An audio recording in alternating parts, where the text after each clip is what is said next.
Education versus information is becoming a bubble. Formal education is not coping up with the professional norms of today's employment scenario. As a consequence, computers and robots are replacing people in many industries. Is it efficiency or deficiency? Will this convert into human versus machine face-off? Let's find out. Education in an information age. Is it really valid anymore? With millennials casting new ventures and opportunities, and IT taking over every strata of life, will it remain meaningful to go to school?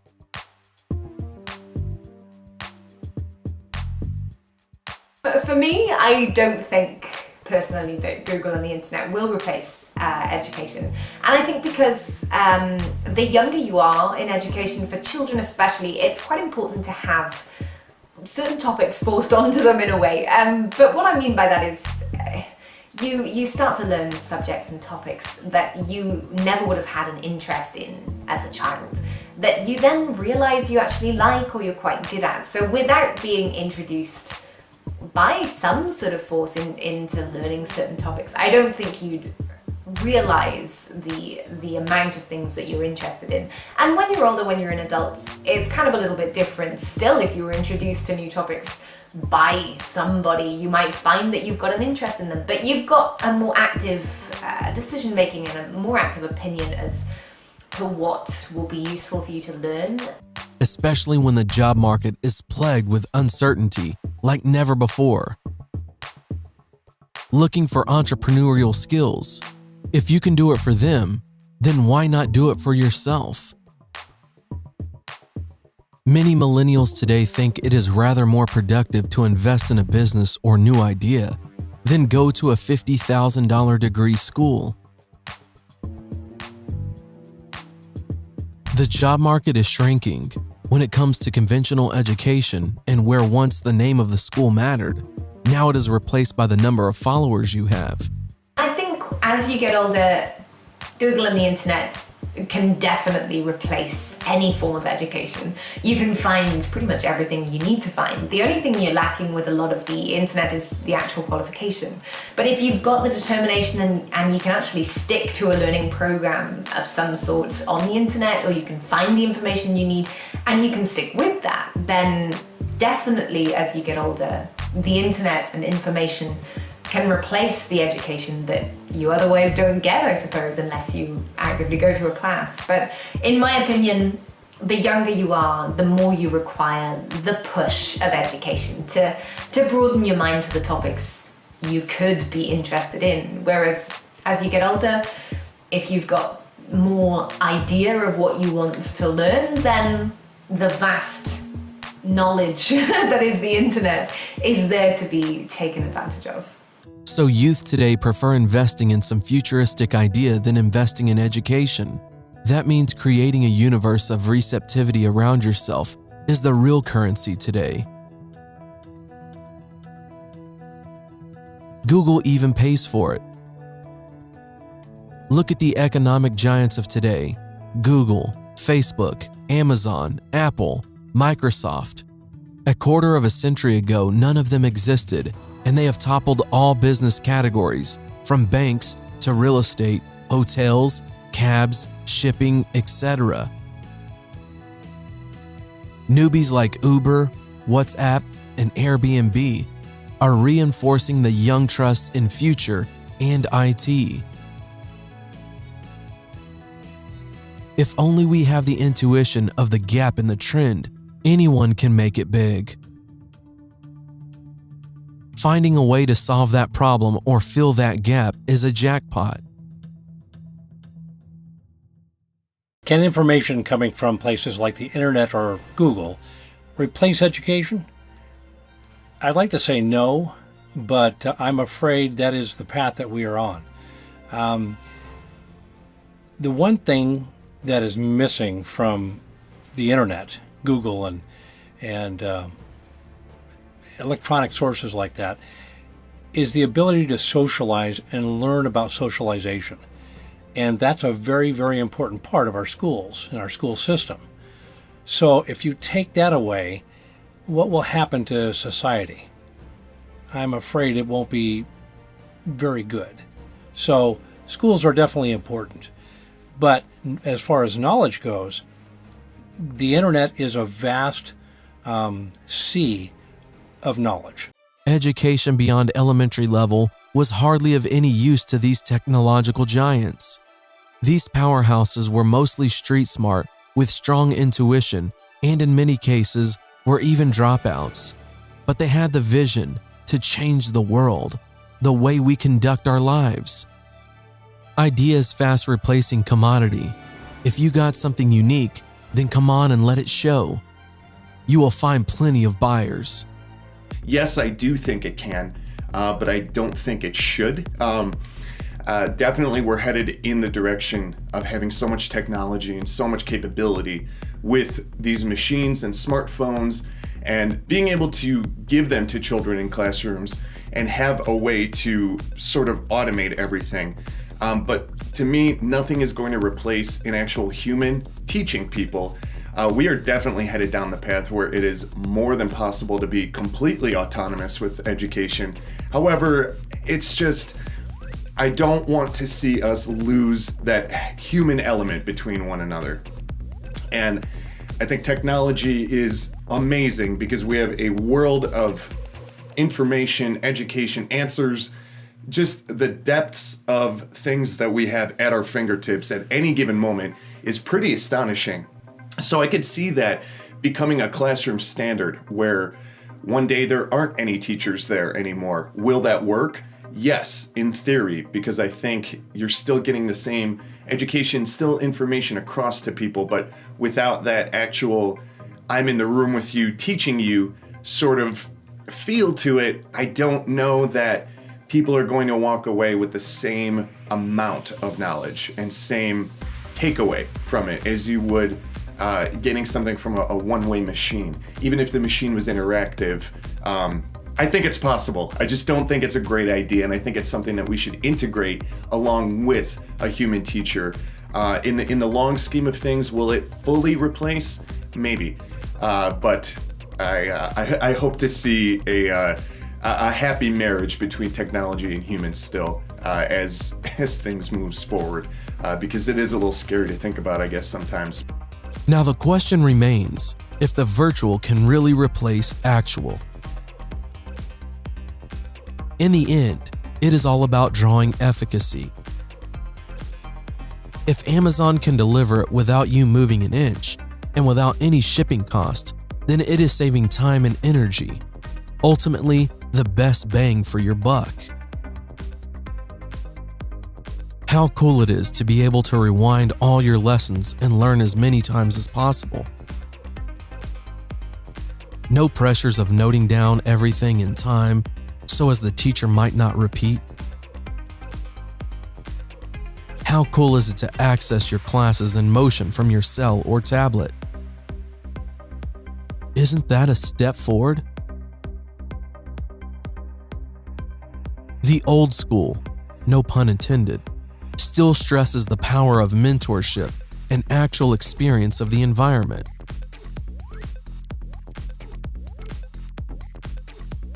Time is the only factor that is going scarce day by day.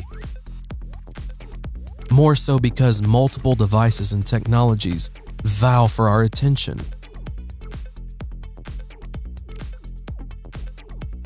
Even our brain is getting immune to that inspirational high.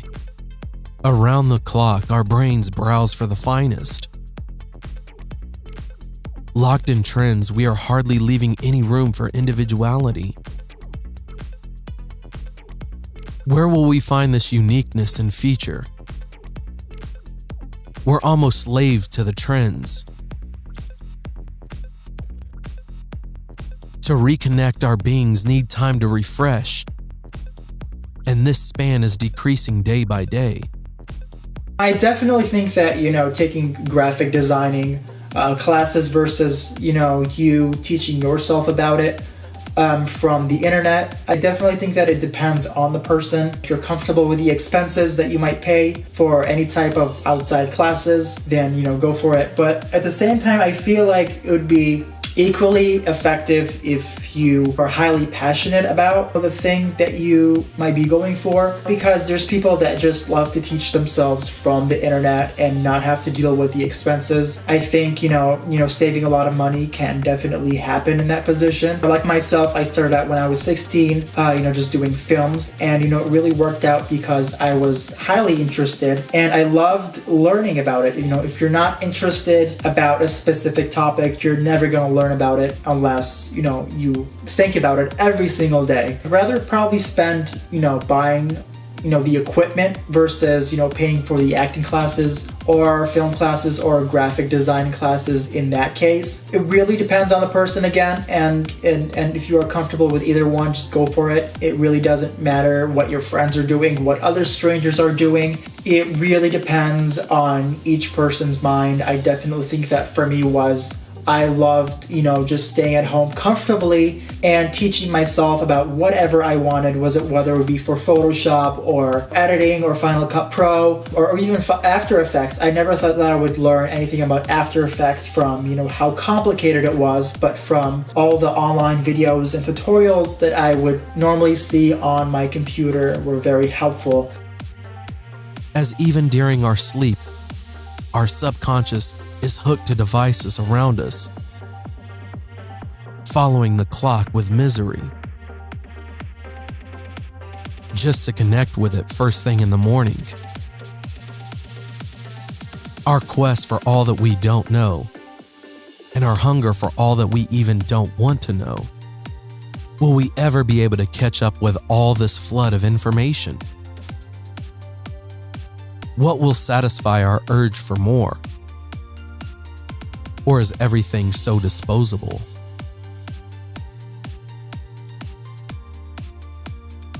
These are the raving inquiries weighing on us as we cross our paths between real and virtual. How they both touch our lives, for conflict or harmony. So if you've watched any late night TV show ever, or a talk television show, you always see him going out in the street and, guy's got a microphone and he says, okay, let's go talk to some millennials, right? Like millennials are stupid. Well, ask them questions. Okay, who's the vice president, or the capital of a state, or a geographical location, or something to that extent, and they get it wrong. And lots of folks think, oh, that's funny, millennials, they're stupid. Well, I don't think they are. They're not ignorant, they're not stupid, they're not uneducated. Those born prior to 2000, they have access. They have had constant access their whole life to the internet, which has pretty much everything you could imagine. Information that's true, information that's false, questionable information, the gray area of information. And before they consider something to be factual, they need to check the veracity of the information instead of just, okay, well, I read that on Facebook, or, I saw a video and that must be true. That's the way they have been trained in a sense. And it's not really anyone's fault. It was just the progression of how things were going to happen with this constant access to the internet. If you have a question, what do? You ask Siri, Cortana, one of those other people, or you type it into Google. Does that mean the answer is going to be correct? Maybe, maybe not. Bullying has remained a major challenge in schools throughout North America. Do you think we could have saved the lives of the children who committed suicide due to on-campus intimidation? Their inability to cope with the system made them take their own lives. What is more than a human life? A child's life is even more precious. Someone who is not only going to shape our future, but will also construct our social outlook. Could it be possible to virtually school kids who have suicidal tendencies? Shouldn't they be afforded an option of socializing off campus? Or maybe future kids would just socialize during their trips to the museum, zoo, or a circus. Kids should be excited to go to school and not otherwise. They say you learn most when you're enjoying. Why not make education more interactive? How How often do we use Pythagoras theorems in our lives? Or how often do we encounter amoebas in our routines? Are we exhausting our kids in a time where they have much better opportunity costs and they have much less psychological price to choose it? Wouldn't it make our system more efficient in a combination of virtual and actual, make it more integrated with our communities? I grew up a certain way, and like my parents never told me how to, finish school and all that. I got into too much trouble at school anyways, and then I wouldn't even think about college, because like college, you have to you have to get like money, and sometimes they don't even give you money if you like working at Mickey D's and shit. And I was working, at Mickey D's. So like my homie was saying, like my homie's brother that goes to college, he's like, nah, you can't get money to go to school because you're working. So you gotta use that. But how can I afford school living on Mickey D's payment and I got a baby mama and I got like 2 kids, you know what I'm saying? So like if somebody offered me like internet education, yeah, I would consider it. Especially if it would give me a better job, Maybe get me some computer job, technology jobs and all that stuff, Yeah, I'm down. This way, they would start earlier on their creative endeavors and will have much more to contribute to society by 18. Count the shooting incidents. Imagine if we could deal with it while keeping the children pressure-free away from campus. They could have dealt with their temporary phases much better without affecting so many lives negatively. Continuing virtual studies while getting treated. They say social media is not safe. How safe is the campus? A smart choice of combination could definitely be interesting, safe, and productive. Every child chooses his or her inclination and to make the world a better place.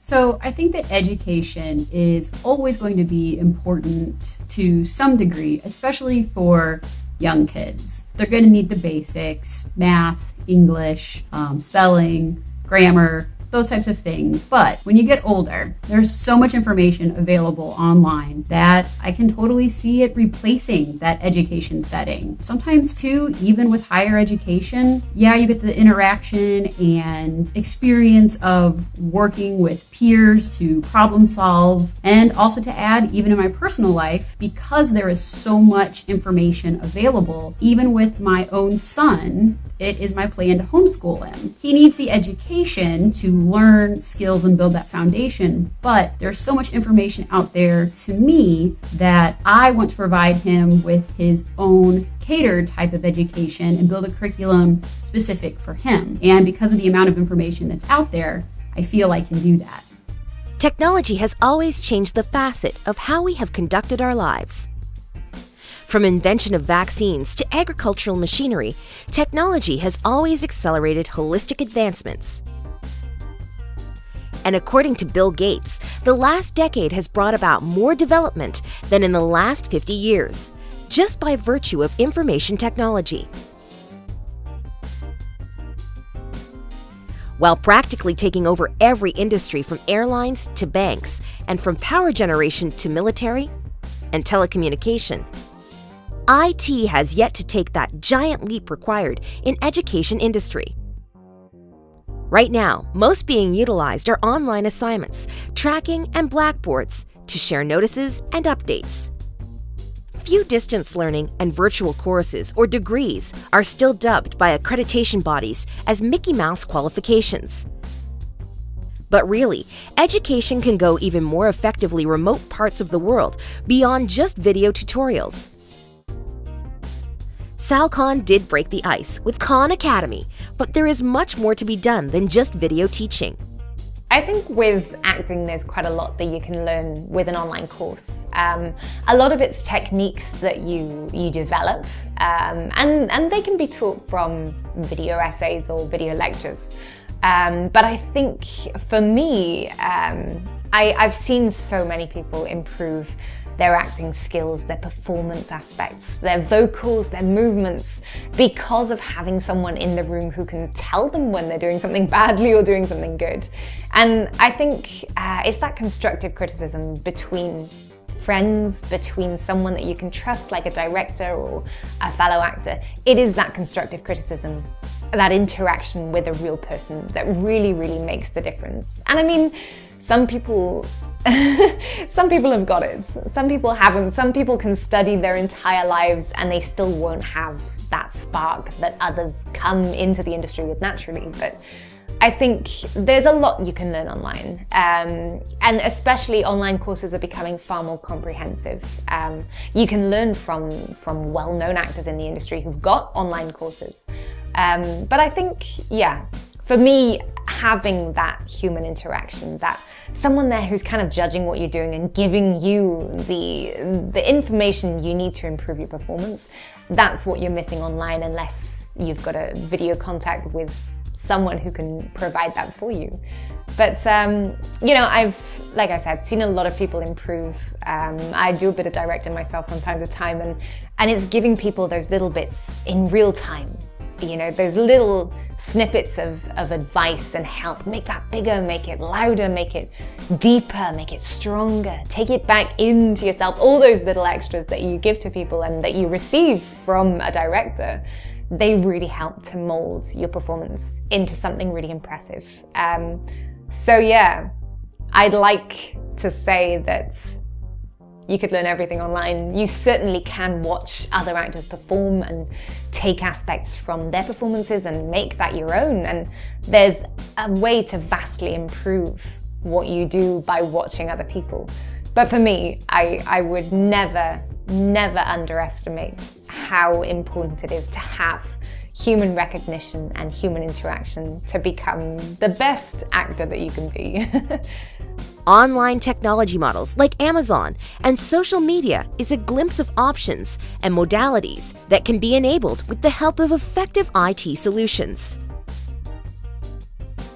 IT is influencing every part of our lives at such a massive pace that not only is it getting detrimental for other professional categories to cope up with it, but it is even constantly reinventing and rebooting its own parameters.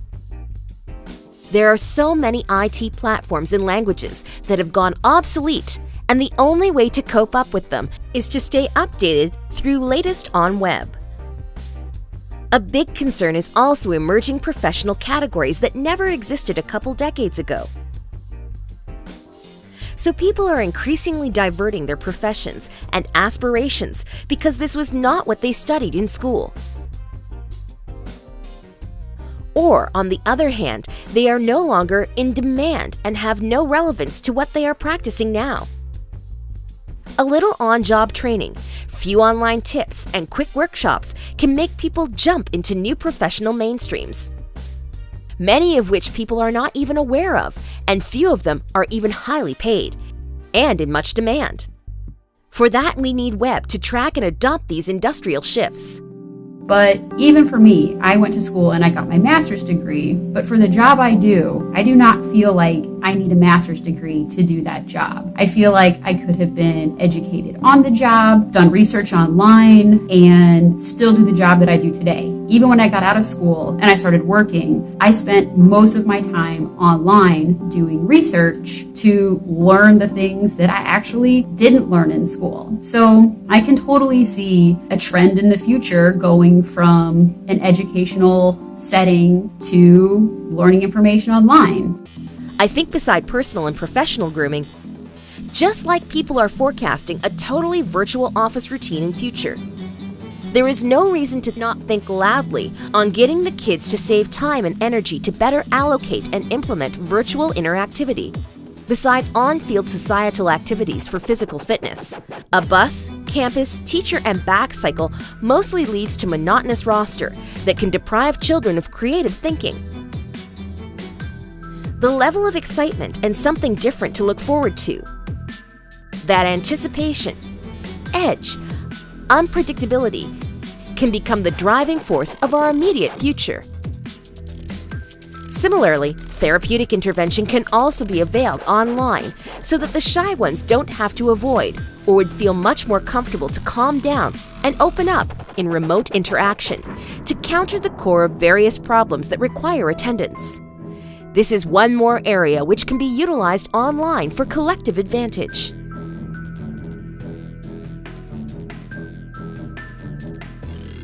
Yes, I do believe that bullying can be avoided altogether through education, whether that bullying education comes from online sources or offline sources, just as long as children are getting the correct information about how to avoid bullying altogether.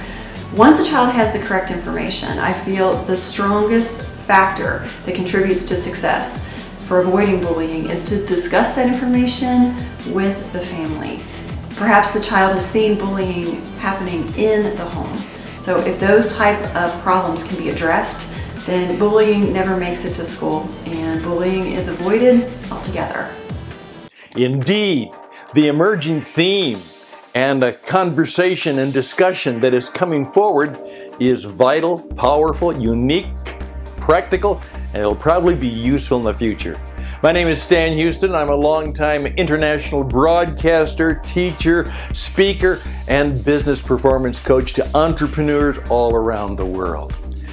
Indeed, information, education, how does that work and how will it work in the future? Now, I oftentimes say that when you go into most businesses today, you are literally in a museum of past practices. And the same thing is true today when you go to most schools and educational institutions. That's all they are. They are an institution that is a museum of past practices that probably didn't work really very well in the past, and they certainly will not work well going forward. In fact, I'm putting together a little presentation saying 7 ways to make sure that going to college or university does not ruin your career. To think that some people go in and they come out 4 years and they have nothing to show for it except some knowledge or information that is hardly useful, and they have a debt of a couple $100,000. Wow, bad news. Here's the issue though. We have more big data and more information than ever. Now, unfortunately, some people are making the same past mistake in the future. Having big data, having the analytics, having all that stuff is not going to be any better for you. In fact, there is no relationship between having information and being well educated, and most importantly, being wise. Here's the thing we have to deal with. Information we can get, and we can get it almost in an instant's notice. But that's not education. Here's where we have to go. Take the information, and then it takes wise men and women to begin to interpret it and ask the question, what does it really mean? Okay, so we go from information to interpretation. Okay, that's an important step. And how do we get there? All right, now we take the information and the stuff we have from that we now have made an interpretation of. How do we go to instruction, which is to take that stuff and begin to show it and demonstrate it and teach it to others so that it can be more useful, so that it can spread. So, how do we do that? And then, after instruction, to really make it work, we're going to have a way of keeping it inspiring. Inspiration. Because you know, it is truly only when we are inspired that we internalize what we have learned, and it becomes knowledge and wisdom and something we can truly use to make the world better for us and for those we seek to serve. That's the challenge. And can we do that? Person to person? We have done it before. Through the digital media, how can we take information and then move that up to the point where we can interpret it together and find its meaning, how can we then take those interpretations and that information and put it in a field of instruction so that people have access to it?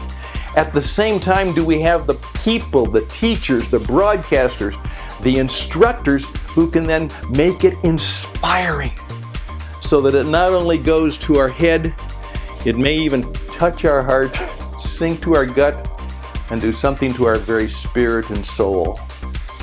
We don't want to lose our own soul to the non-soul of the machine, big data, and information. As human beings manifest these technologies, they are becoming weaker day by day. In the sense that our tolerance level, our ruggedness, and our resilience is continuously deteriorating. Whether or not it is the effect of computers or Wi-Fi or cell phones around us, the millennials are definitely touchier and less street smart in comparison to, let's say, baby boomers. They are definitely sharper than us, but it is far more tough to intimidate earlier generations than the current one. They behave as if they are on the verge of a breakdown. Their ability to take practical jokes, be it cultural, racial, or even somewhat obnoxious ones, is limited. Their threshold is way lower than their elders. What is the cause? Why can't they solve their own real-life problems?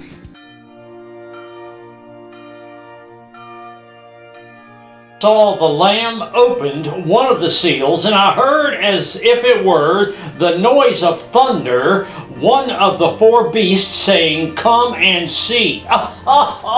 It's so scary. I'm telling you, bad news is coming. It's coming soon. What? Oh, they're here? Really? Already? Where? Oh, there they are. Hello, friends. Preacher here. Hey, friends, I'm glad you stopped by today. Friends, I want to talk to you today about education and learning, especially where it applies to young children. First of all, let me tell you that I am not an educator. I am not a member of the educational system, and I am not beholden to any paycheck or employer that I should please with my opinions. Okay?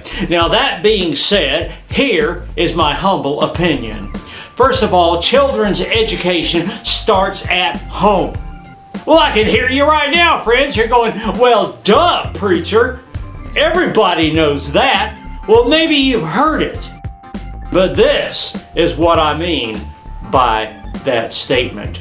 The responsibility for the child's education starts at home and continues until the time of adulthood. It never ceases being your responsibility. Oh, most people think, "Well, yes, preacher, of course, I will teach my child prior to him or her going into first grade, and then the state will do a fine job of teaching my child." Well, friends, the good book says that as the twig is bent, so grows the tree. Friend, who is bending your child's mind? If some racist, bigoted, liberal, atheist, mother-stabbing idiot is training your child to hate certain people, well, friends, that's what your children will do. Oh, you don't have to look any further than today's news. Children hating their parents, policemen being killed, hate being spilled over the airwaves. These terrible people learned this behavior someplace. And when they went home, nobody told them any different. Thus, they came to believe that hate is truth, truth is flexible, and whatever you want it to be. Friends, that's not right, and you know it. Teach your children at home. Send them to public schools and universities if you must, but please teach them at home every day. Friends, our very world depends on your ability as a loving parent. Friends, I hope you received our message today. If you did, please take it to heart. But at any rate, God bless you. Amen. Amen. Why do they feel so dependent on their parents even as they're in their 20s? Why don't they own heavy bikes, grow long hair, have beards? Why do they have to be super sophisticated in everything? It's a serious matter of concern. Probably for the same reason bullying has taken its toll. We need to make our kids strong. They need to take a break from their Xbox or PlayStation and go out to do some hiking. Some sort of physical challenging outdoor activity. Scouts are considered dated now. Once they were an essential part of our culture and extracurricular activity. To counter this, martial arts should be made mandatory at schools. Nothing to do with violence, but self-defense. So that they can maneuver some rowdy fun at school. How I feel about schools teaching combat sports to avoid bullying? I think it's a double-edged sword. The reason being, I think if everybody is on the same playing field and everybody is on the same strength level, it would avoid someone trying to bully someone. However, that's not going to be the case. There's always going to be one person that's going to feel like he's stronger or has more testosterone than the other person and he wants to challenge. So there's always going to be the fear of someone challenging the next person or someone that's stronger than him, just because that's what kids do. So combat sports, I don't think it'll be a great thing for them to learn combat sports, but I don't think it's going to necessarily avoid bullying in school. Nobody has to commit a suicide just because they were forced or asked or yelled upon or were intimidated in doing so. Our kids' self-esteem should be more secure. Their ego should not be bruised so easily. Research on hormones have concluded that physical ruggedness translates to mental resilience. Are millennials more fit, more physically active than previous generations? I don't think so. And I see kids in the gym every day. Listen, they don't build Xbox and these game systems and TV and Netflix and streaming content and social media so you can play basketball at the same time. It doesn't work like that. These kids aren't hanging out at the corners anymore. They're not on their bikes. They're not fooling around outside. You know why? Because there's something else to do that's just plain and simple, designed to be more fun. When I was a kid, we were out in the backyard playing, fooling around, building forts on our bikes, hiking, all kinds of stuff, swimming, But nowadays, you look at a park, they're empty. You could shoot a gun through a park, you wouldn't hit anybody. There's nobody in the parks anymore, Unless they're walking a dog and it's full of crap all over the place. Millennials, forget about it. They're unmotivated. There's nothing to do. Skateboarding, you never see a kid on a skateboard anymore. They sit around. They don't even hang out face to face. They hang out on the phone. They lay around all day, okay? My generation, previous generations, out and about, baby. They weren't on the phone. Yeah, okay, some of the girls were on the phone and stuff like that, but no, we hung out. We went to pool halls. We went to coffee shops. We walked around. You go to the mall. It's not happening anymore. They go to the mall, they sit around the food court texting. Unless you're getting off your behind, going to the gym, you're not getting any exercise. And look at, I go into kids' houses today, young 30-year-olds, they're pigs. They don't even clean up. They're not doing nothing but feeding their face and dialing up the data. Millennials. Previous generations, who's fitter? Who do you think is fitter? Previous generations. They had to walk to school. Now they get chauffeured limousines. I don't know. If we are unable to recover our physical and mental strength, the notion of Terminators, cyborgs, humanoid, or avatars are not far from taking over our civilization.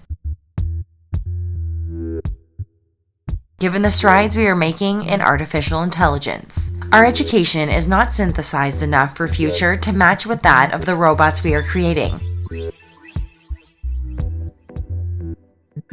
That's why we have started sending them off to carry out activities that we cannot execute on our own. From space expeditions to drones, artificial intelligence has gone way beyond the innocent robots of 90s. Is it getting dangerous for humans to continue the same basic old model of education? Yet again, we are underestimating the power of our brains. And how much can we enhance our mental skills by rewiring our brain? It can stretch to incredible limits. From its receptivity to metaphysics, parapsychology, and visualization. Empire States of America was created in mind before in Manhattan. But lately, we are limiting our abilities just to information technology. It's high time we should start looking beyond and more. The whole university model is obsolete, and it's not that it's dying, it's already dead. You know, people just haven't realized it. Think about this. There's two different options today. You can go to university, you can spend 4 years, you can spend tens of thousands of dollars, you can go in all this debt to do it. Or on the other hand, you've got like these 13, 14-year-old kids who are on YouTube and they're making 6 figures doing this. So does that even make sense to go to university and do that? I think the education system and universities will have to expand their offerings and kind of you can get with the times, so to speak, if they want to stay competitive in the modern world. Machine learning and machines, I think there's going to be a long period in there where you have machines and humans as kind of a hybrid model where people have embedded tech, or maybe it's in their palm. I don't know. It's something in between there. You've got a lot of wearable tech right now with like the Apple Watch, the Google Glass, but I think the future would be it'll be embedded. You won't necessarily have like physical hardware. It'll be embedded in you and you can just think with machines, have a chip in your head, something like that. Some of the tech people are talking about that kind of stuff right now where you could have a chip in your brain or download your brain even. I don't know. As we continue to synthesize the robots for a greater sense of purpose, we simultaneously desensitize our children away from the needs of contemporary education. Yet we have created robots that can sense our feelings, read our voice, and deliver accordingly, based on the options and choices we have enabled in them for decision-making. If we scrutinize the academic teaching method closely, we will discern the stark resemblance it has as how we are programming robots towards cognitive analogy.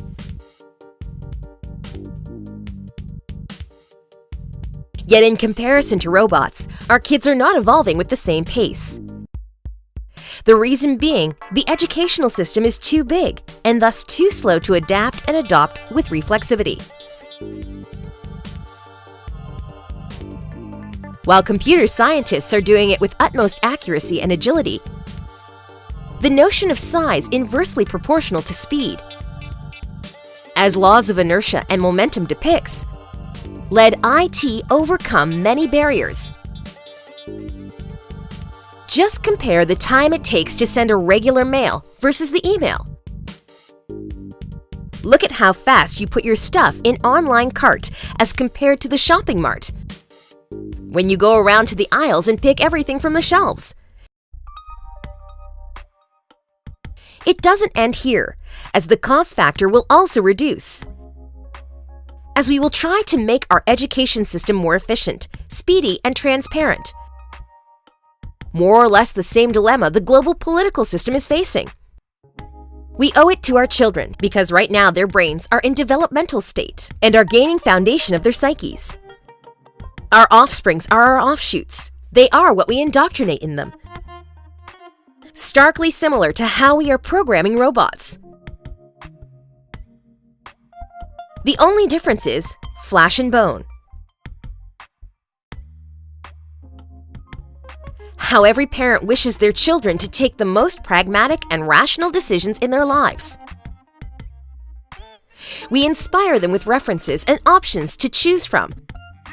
And then they act and proceed based on just that, besides many other factors they absorb from the environment.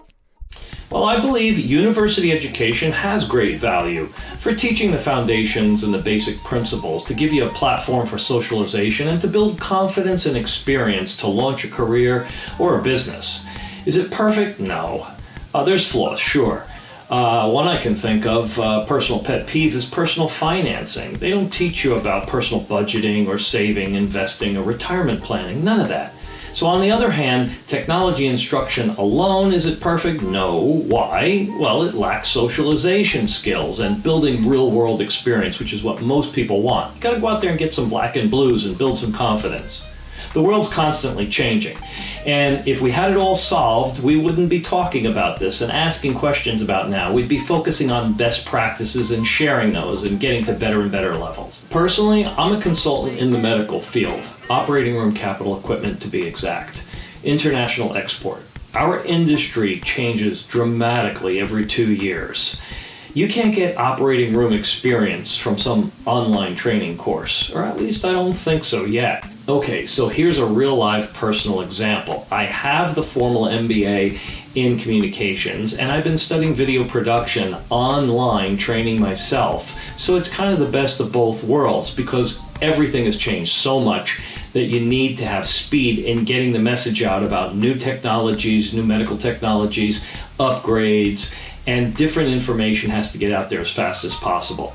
So how do you do it? So I've combined my formal education, my real life experience, along with studying online technology in the video production area to be able to get my message out to the world as fast as possible. I'm constantly stretching, constantly looking for new ways, constantly trying to get better and better and more efficient. So I think personally that my formal educational background, along with doing constant online training and advancements, is the key. Do I think kids should be taught out-of-the-box thinking? Well, the answer to that would have to be absolutely yes. For in-the-box thinking is exactly what brings us to where we are today, where everybody acts with groupthink or sheep thinking. We all follow the person in front of us. Thinking out of the box is what creates a revolution. I don't mean a revolution politically, but a revolution technologically and in terms of science and in terms of the way we do business. The kind of thinking that took America to the moon, that's out of the box thinking. So yes, absolutely. And the younger you can start that kind of thought process, the better. They need the basics, but they also need to know how to take those basics and take them to a whole different level to create a world that we can't even imagine right now. That's out of the box thinking. So yes, absolutely. Yes, absolutely. Students should be taught independent critical thinking as part of a formal education requirement, because this is just somewhere that is absolutely necessary for students to excel in the real world. I mean, the academia world is just so bogged down in textbooks and, regurgitating the same information, and you must have this one opinion and all other opinions are wrong. And I think that's somewhere that the education system could definitely improve and help students, because critical thinking is used every day. Something I noticed as soon as I got done with school is just, you need to be able to solve problems on your own if you want to be successful. Sure, you could have a 9-to-5 job where you do a certain task, we do it repeatedly and over again. Not much critical thinking is involved there, but if you want to be successful and you want to be your own boss or you want to manage other people, you really need critical thinking as part of your education repertoire. So yes, definitely students should be taught critical thinking skills. I am 100% for it, because when I was in school I thought it was very rigid. You were told what subjects to do, and if you weren't good at it or you weren't interested in it, you failed, and that was it, and that impacts your future. I think kids should be taken out of the classroom. They should be allowed to have different ideas, new thoughts, and they should be able to break out of the normal conventional ways of doing things.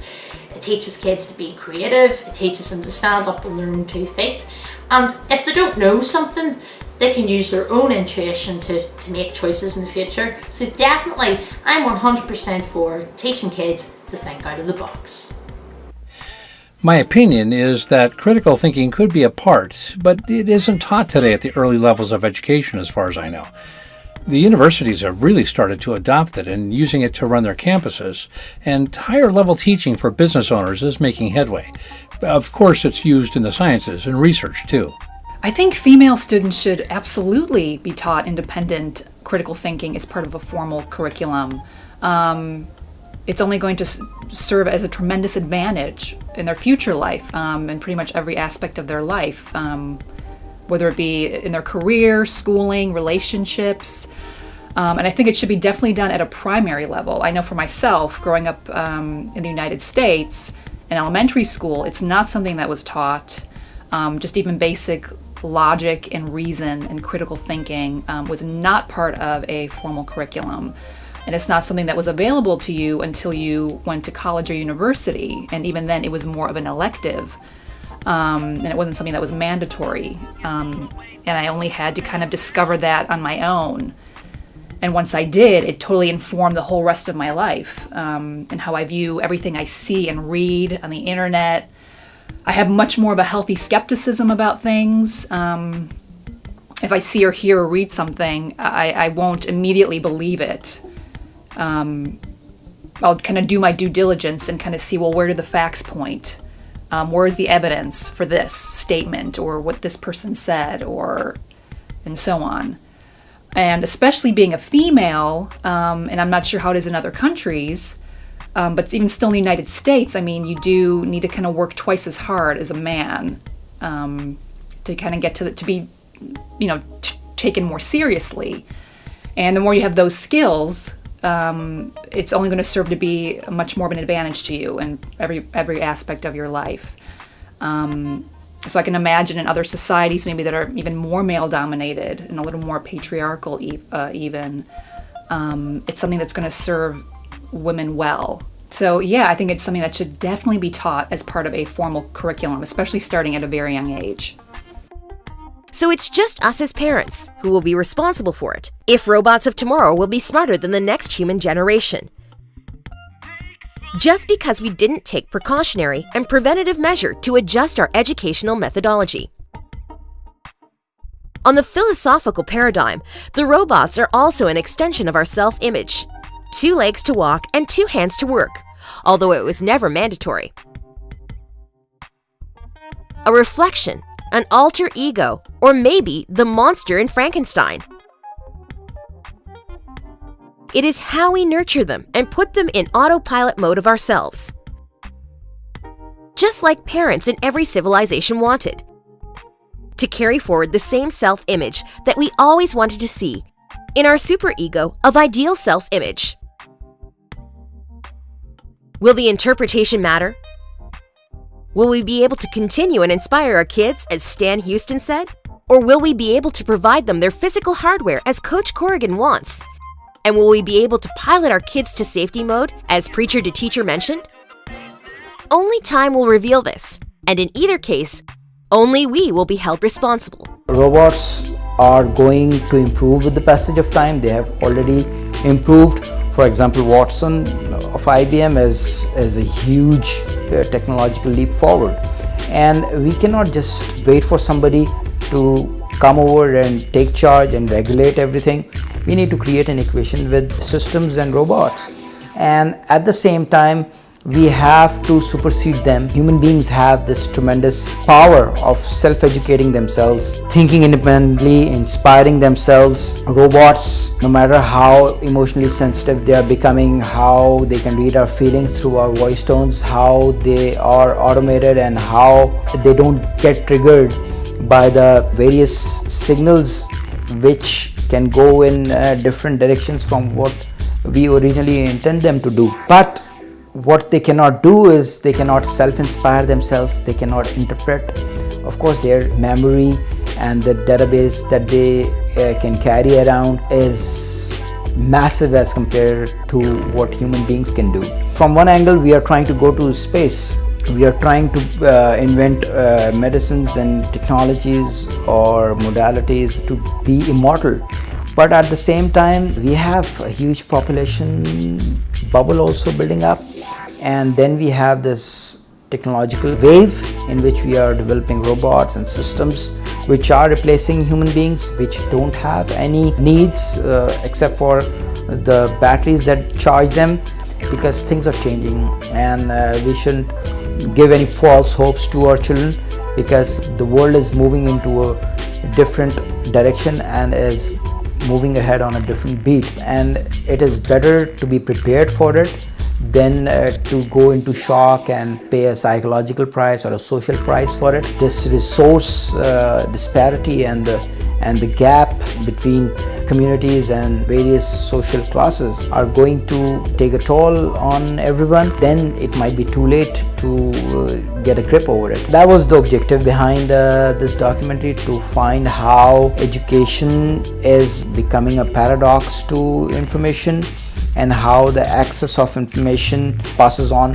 more responsibility towards education. It should not be restricted to academic side only. We have to activate and we have to trigger new ways of education and thinking, and how we can create a future of our own. I'm pretty hopeful for it, and I think that as soon as we get accustomed to or get an understanding as to how these machines and systems are working and how each one of us individually can add value, then I think things will be much more easy and things will be much more enjoyable. And this is the best time to take your passion and push it to the next level. Make it your profession. I mean, what other good reason we might be able to get than to not just look towards the monetary aspect of it, but also how we can work on things that we like, how we can develop them. And I think the environment and the online platforms are ready to embrace all that. Machine dominance has always weighed on our minds. From heroes like in $6 Million Man, Bionic Boy, RoboCop, Iron Man, and Avatar, to villains like in Terminator, Resident Evil, Cyborg, Matrix, and Transformers. The bottom line remains our subconscious fear or desire of transferring the control of world to machines. Well, that day doesn't seem far off. Let's study some famous automated systems like PayPal, Amazon, Google, and Greyhound. These systems may be generated by humans, but are now in autopilot mode. They are considered more reliable, honest, error-free, and fraud-free as compared to humans. They even send us alerts as they observe improper intrusion. Once they track such activity, they instantly block it. And then, no human can fix it, even supervisors with all controls, until the system doesn't self-analyze and resolve the issue.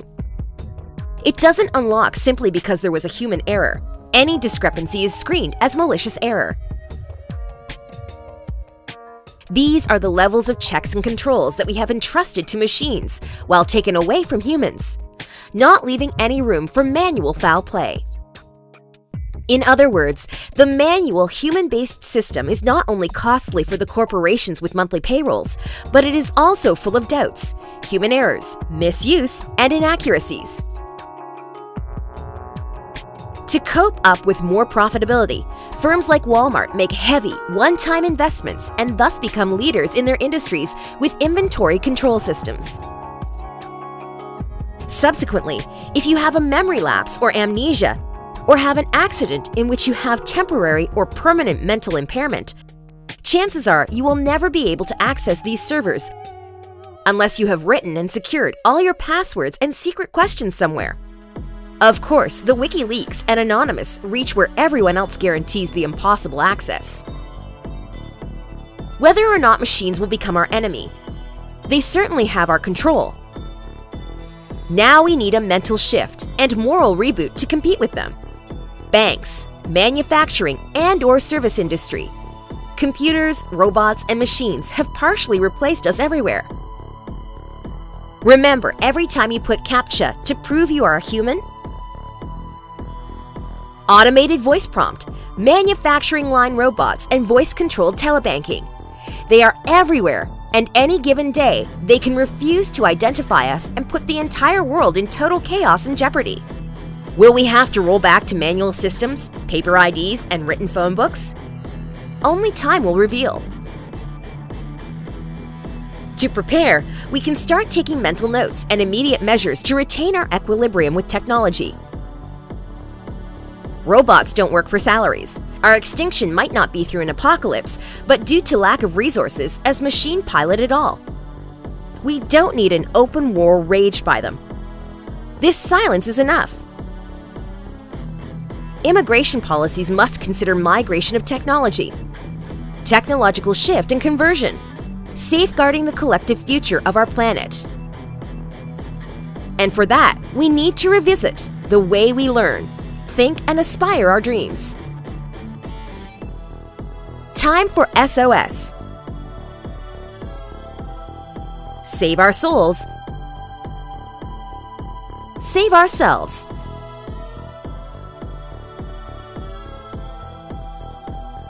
Life cannot be outsourced.